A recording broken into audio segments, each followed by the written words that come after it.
കാണേണ്ടത് കാണാൻ, കേൾക്കേണ്ടത് കേൾക്കാൻ, പറയേണ്ടത് പറയാൻ ശക്തിയുള്ള ആ പറയുന്ന വാക്കിൽ കുടികൊള്ളുന്ന ഭഗവതിയെ, കാളിയെ കാണാൻ, കാലത്തെ ആളുന്ന ശക്തിയെ കാണുവാനുള്ള കെൽപ്പുള്ള പെണ്ണുങ്ങളായി, കെൽപ്പുള്ള സ്ത്രീകളായി, ഉണ്മകളായി നമുക്ക് ഈ പൊങ്കാലയ്ക്ക് തയ്യാറെടുക്കാം. നമ്മളെ തന്നെ അഗ്നിയിൽ വിശുദ്ധമാക്കുക.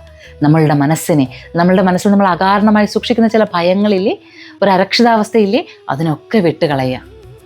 നമുക്ക് നേടുവാൻ സാധിക്കും. നമുക്ക് ആ ശക്തി ഉണ്ട് എന്നറിയുക. ജീവിതത്തിൻ്റെ ഏത് പ്രതികൂല സാഹചര്യങ്ങൾക്കും മുന്നോട്ട് പോകുവാനുള്ള ആത്മശക്തി നമുക്ക് നൽകുവാൻ ഈ ഭഗവതി വേതാള കണ്ഠസ്ഥിതയായി വരുന്നുണ്ട് എന്നറിയുക.